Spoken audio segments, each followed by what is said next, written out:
Sesudah ia mengatakan demikian, terangkatlah ia, disaksikan oleh mereka, dan Allah menutupnya dari pandangan mereka.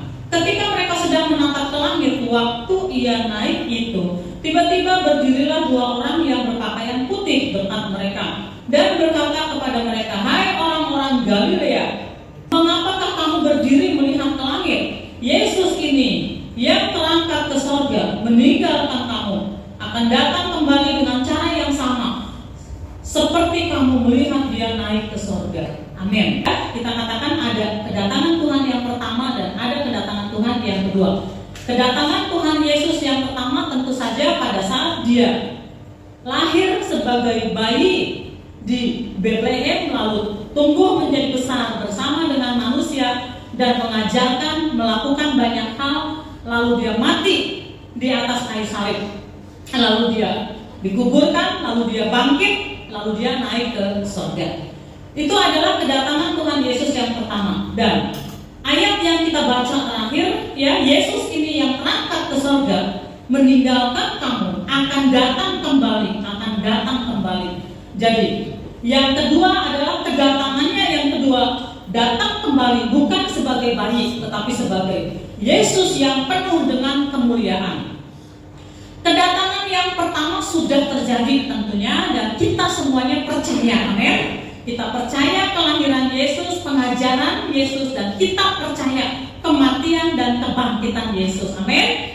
Ya, tetapi pada masa Yesus lahir, ya, di Bethlehem, ya, dan berada di tengah-tengah manusia, ya, seperti beberapa minggu yang lalu kita bahas, ya, bahwa ada banyak orang yang menolak, ada banyak orang tidak percaya bahwa Yesus adalah Tuhan, Yesus adalah Kristus yang turun dari sorga untuk menyelamatkan manusia. Banyak orang tidak percaya, dan ya, termasuk banyak sekali ahli-ahli kitab suci, ya, para rohaniawan yang tidak percaya. Mereka menunggu-nunggu, menanti-nantikan Kristus akan turun dari sorga untuk menyelamatkan dunia, menyelamatkan manusia. Tetapi ketika Yesus betul-betul lahir dan betul-betul datang, mereka tidak percaya dan mereka menolak. Padahal di dalam perjanjian lama, ya, dijelaskan nubuat tentang kelahiran Yesus, bahwa Yesus akan lahir sebagai bayi, akan lahir, ya, di kota Bethlehem, akan lahir seorang anak darah, ya, dikatakan sesungguhnya seorang perempuan muda mengandung dan akan melahirkan seorang anak laki-laki, dan ia akan menamakan dia Immanuel. Jadi banyak sekali nubuat tentang Yesus. Mereka tahu, ya, tetapi ketika Yesus datang, Yesus lahir, ya, dan mereka menolak, ya, mereka tidak percaya. Nah, apa sih hubungannya saya berbicara demikian? Apa hubungannya dengan saat ini kita berbicara tentang, ya, kedatangan Tuhan Yesus yang kedua? Apa hubungannya? Nah, nas yang kita baca tadi tentang Yesus terangkat ke surga, Yesus terangkat, ya, mereka menatap langit, mereka, ya, tercengang, ya, lalu mereka memandang, ya, mereka semuanya penuh dengan hikmat, ya. Lalu dikatakan tiba-tiba berdirilah, ya, dua orang berpakaian putih dekat mereka, ya, malaikat, dan berkata, "Hai orang-orang Galilea, mengapakah kamu berdiri melihat ke langit? Yesus ini yang terangkat ke surga meninggalkan kamu, akan datang kembali, akan datang kembali." Ya, jadi kalau dulu di kedatangan Yesus yang pertama ada banyak orang yang menolak, nggak percaya dan menolak. Akhirnya mereka menjadi orang-orang yang terhilang. Nah, kita ini adalah orang yang percaya Yesus lahir di Bethlehem, kita percaya Yesus mati untuk dosa-dosa kita, kita percaya Yesus bangkit untuk kebangkitan kita. Nah, problemnya adalah ketika nanti Yesus betul-betul datang, apakah kita masuk kepada golongan orang yang siap? Kalau dulu masalahnya adalah ada orang-orang yang tidak percaya dan menolak Yesus. Tetapi nanti ketika Yesus datang kembali untuk kali yang kedua, problemnya bukan soal percaya atau tidak, karena kita semuanya percaya. Problemnya bukan soal percaya atau tidak, karena kita semuanya orang percaya. Problemnya adalah kita siap atau tidak. Itu yang jadi masalah. Dan kalau dulu para ahli-ahli kitab menolak kedatangan Tuhan Yesus,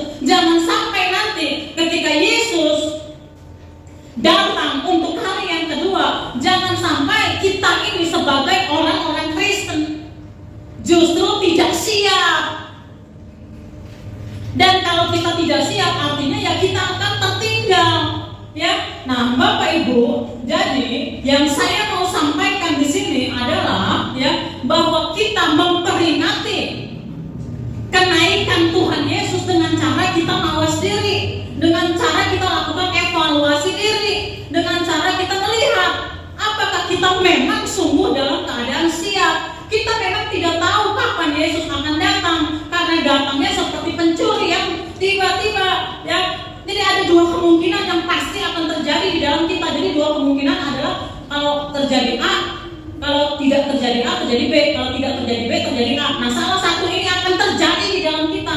Nah, salah satu akan terjadi di dalam kita adalah kemungkinan sebelum Tuhan Yesus datang ke dunia, kita mati atau meninggal dunia. Dan kalau kita meninggal dunia, masalahnya kita siap atau tidak. Bukan soal kita percaya atau tidak, kita siap atau tidak. Nah, kalau sebelum kematian kita Yesus datang, nah kita juga dalam keadaan siap atau tidak, bukan soal percaya atau tidak. Saya tahu saudara, kita semua adalah orang percaya. Masalahnya kita siap atau tidak, gitu ya. Jangan sampai nanti kita seperti di dalam kisah kedatangan Yesus yang pertama, ya tahu dan tahu, amin dan amin, mengerti ya dan amin, tetapi akhirnya menolak. Nah demikian juga jangan sampai kita percaya, tahu ya dan amin, kedatangan Tuhan tahu, semua tahu, tetapi pada akhirnya kita tidak siap. Nah untuk itu saya mau membawa kita kepada 3 hal saja, ya apakah kita siap atau tidak. Yang pertama adalah ya pada saat Tuhan datang, Lukas 18 ayat 8, aku berkata kepadamu, ia akan segera membenarkan mereka. Akan tetapi jika anak manusia itu datang, adakah ia mendapati iman di bumi? Jadi yang pertama adalah apakah kita sungguh punya iman? Saudara, ya kalau bicara soal iman jangan cuma berpikir saya percaya kok, saya percaya. Iblis pun percaya ya kepada Yesus. Kita pernah bahas beberapa waktu yang lalu ya. Nah, iman hubungannya adalah dengan kesetiaan. Iman itu padanannya adalah dengan kesetiaan. Ya, orang-orang zaman sekarang kan sering salah kaprah. Ya, saya beriman, rumah saya pasti akan berubah menjadi demikian. Saya beriman tahun ini saya akan mengalami begini. Nah, kan sering kita mendengarkan iman yang seperti itu, lalu kita melihat orang itu mengalami pencapaian demi pencapaian. Wah hebat, imannya luar biasa. Dulu dia nggak punya apa-apa, sekarang lihat, ya dia luar biasa. Kan itu orang zaman sekarang. Tetapi iman itu sebetulnya berhubungan dengan kesetiaan. Ya, kesetiaan memang bahasa aslinya memang berasal dari padanan kata kesetiaan. Ya, jadi pada saat Yesus datang, pada saat anak manusia itu datang, adakah dia mendapati kesetiaan di dalam kita? Setia, bukan hanya setia kepada Yesus, aku percaya kepadamu, aku tetap beragama Kristen. Setia, aku tetap beragama Kristen. Oh, tetap beragama Kristen, bagus. Ya, setia, tetap percaya kepada Yesus itu bagus. Ya, tetapi setia kepada firman-Nya. Ya, setia kepada janjinya tentang kedatangannya. Ya, setia kepada panggilannya. Ya, setia kepada Injil. Ya, jadi iman itu padanannya adalah setia. Jadi apa yang kita sudah dapat, kita sudah terima dari firman Tuhan, dari Alkitab, setiakah kita? Ya, kan kalau orang zaman sekarang, minggu lalu kita bahas ya, orang zaman sekarang ya dikatakan mengumpulkan guru-guru ya yang membuat telinganya enak katanya. Ya, kan itu Alkitab bilang ya pada akhirnya ya manusia akan mengumpulkan guru-guru yang menyenangkan telinganya. Nah, kalau zaman sekarang mengumpulkan khotbah-khotbah dan pengajaran yang menyenangkan telinga ya, dan kadang-kadang kita juga terjebak ya, padahal kekristenan ya, iman Kristen ini bukan hanya sekedar ya hidup kita kita semakin punya ini, kita semakin berhasil ya, kita semakin berprestasi semakin ini, walaupun itu baik dan bagus, memang kita harus ya mengejar ya melakukan itu semua, tetapi bukan hanya soal itu ya, tetapi setia kepada iman kepada Yesus, dan iman kepada Yesus, iman kepada kebangkitannya, kepada kenaikannya, kepada kedatangannya ya, iman kepada tugas-tugas pelayanan yang kita terima ya, tugas-tugas dan semua tanggung jawab ya, kita beriman, kita setia ya. Jadi itu yang pertama, Kalau kita mempersiapkan diri kita untuk kedatangan Tuhan, mari kita berjaga-jaga dengan iman kita. Kita harus dalam kondisi yang setia, tetap berada di dalam kesetiaan, setia kepada firman Allah. Yang kedua, ya, kita harus mempersiapkan kedatangan Tuhan dengan berjaga-jaga. Ya, di dalam Alkitab Matius 24 ayat 12 mengatakan, dan karena makin bertambahnya kedurhakaan, maka kasih kebanyakan orang akan menjadi dingin. Kasih akan menjadi dingin, dan dikatakan kebanyakan orang. Ya, jadi memang kalau kita perhatikan zaman sekarang memang betul kasih semakin dingin. Kasih itu apa sih? Berulang-ulang kita membahas 1 Korintus 13 ya, ayat 4-5. Kasih itu sabar. Kasih itu murah hati, dia tidak cemburu, dia tidak memegahkan diri dan tidak sombong, tidak melakukan yang tidak sopan dan tidak mencari keuntungan diri sendiri, tidak pemarah dan tidak menyimpan kesalahan orang lain. Ya, untuk lengkapnya jelasnya kita buka di rumah 1 Korintus 13 ya. Jadi ya, kasih itu kita tidak iri kepada orang lain, ya, kita tidak memegahkan diri, kita tidak mencari keuntungan diri sendiri, tidak menyimpan kesalahan orang lain dan seterusnya. Nah, tetapi di menjelang kedatangan Tuhan Yesus yang kedua, kasih semakin dingin. Ya, mari kita koreksi hati kita masing-masing. Ya, apakah kasih itu sudah menjadi dingin? Kita begitu sulit mempercayai orang lain.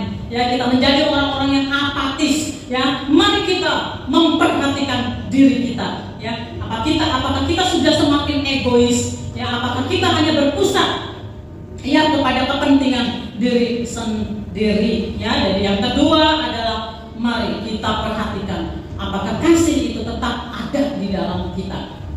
Nah, yang ketiga adalah di dalam kita mempersiapkan kedatangan Tuhan Yesus yang kedua. Lukas 12 ayat 43. Berbahagialah hamba yang didapati tuannya melakukan tugasnya itu ketika tuannya itu datang. Ketika Yesus datang, apakah kita sedang kedapatan, sedang melakukan tugas-tugas kita?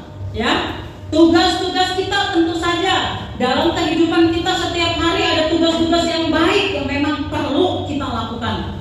Ya, seorang ibu ya menjaga, memperhatikan anak-anaknya, memperhatikan keluarganya. Ya, seseorang melakukan hal yang baik, seseorang bekerja dengan baik, itu adalah tugas yang baik. Tapi juga ada tugas-tugas yang menjadi tugas, menjadi tanggung jawab perintah Allah buat setiap orang percaya. Apakah itu? Nah, salah satunya jelas sekali bahwa Allah perintahkan bahwa orang percaya harus memberitakan Injil. Salah satu tugas yang diperintahkan Allah adalah setiap orang yang percaya kepada Yesus, setiap pengikut Yesus harus memberitakan Injil. Memberitakan Injil itu banyak caranya tentu. Dengan teladan hidup kita, dengan perbuatan baik kita, dengan mengingatkan orang, ya, mereka yang hidup di dalam kubangan dosa, mengingatkan mereka, ya, dengan membawa mereka untuk menerima Yesus, ya, dan seterusnya, ya, dengan cara kita, ya, sesuai dengan keadaan kita. Karena kan setiap orang beda-beda, tidak semua orang yang memberitakan Injil lewat mimbar seperti ini, ya. Justru yang paling efektif memberitakan Injil itu bukan dari mimbar, tetapi dari kehidupan sehari-hari, dalam hidup kita sehari-hari. Seseorang yang memberitakan Injil lewat mimbar, bisa saja dia memberitakan Injil dan banyak orang yang mendengar dan banyak orang menerima, tapi dalam hidupnya sehari-hari belum tentu dia menjadi pelaku dari firman. Bisa nggak? Oh, bisa terjadi. Tetapi yang paling efektif adalah kalau kita memberitakan Injil lewat kehidupan kita sehari-hari. Hidup kita menjadi buku yang terbuka, bisa dibaca oleh setiap orang. Mengapa hidupnya seperti ini? Kenapa dia punya kasih yang demikian? Ya, kesucian hidupnya, ketaatannya kepada Allah. Pada zaman gereja mula-mula, ketika kekristenan begitu berkembang dengan hebat, begitu banyak sekali luar biasa orang-orang yang menerima Tuhan Yesus dari semua golongan, ya, sampai kepada golongan raja-raja, kepada golongan pembesar-pembesar. Kalau saudara membaca, banyak juga ternyata mereka yang menjadi percaya karena melihat orang-orang Kristen yang rela di dalam keadaan kehidupan mereka, termasuk di dalam penderitaan mereka, tetap rela hidup bagi Yesus, ya, tetap menjadi saksi bagi Yesus, ya. Kehidupan mereka sungguh-sungguh, ya, bisa dibaca oleh setiap orang. Pada akhirnya mereka mengatakan, sungguh mereka adalah peniru Kristus, karena Kristen artinya peniru Kristus. Jadi mempersiapkan kedatangan Tuhan, mari kita memperhatikan diri kita. Apakah kita membawa jiwa kepada Tuhan? Apakah lewat gaya hidup kita ada orang-orang yang boleh datang kepada Tuhan Yesus? Apakah kita sungguh-sungguh hidup layaknya Kristus? Hai, ada orang yang mirip Kristus, peniru Kristus, hidupnya seperti Kristus. Dan karena orang melihat kehidupan kita yang seperti itu, akhirnya orang menjadi percaya. Dan pada akhirnya ketika Yesus datang, Tuhan akan melihat apakah sungguh kehidupan kita membawa jiwa datang kepada Yesus. Saudara, ya, mungkin saudara, ya, semuanya, ya, mungkin sudah membaca berkali-kali. Seorang Mahatma Gandhi, dia sangat tertarik kepada pribadinya Yesus.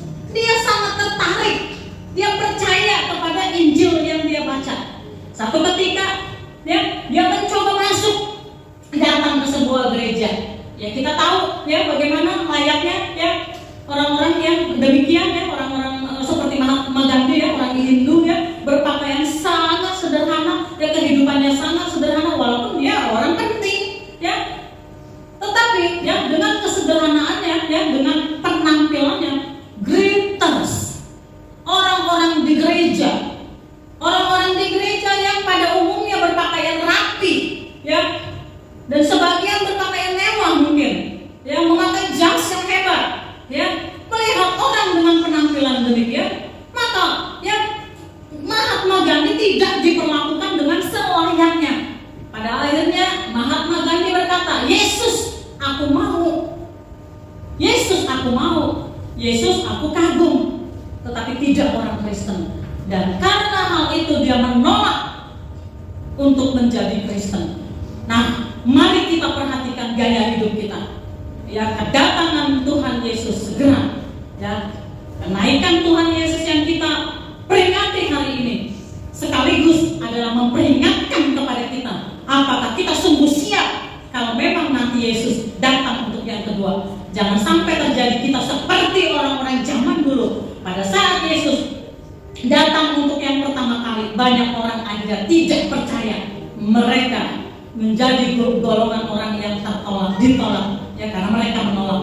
Nah, jangan sampai ketika Yesus datang kita masuk kepada golongan orang yang tidak siap. Mari kita perhatikan gaya hidup kita. Kita tunduk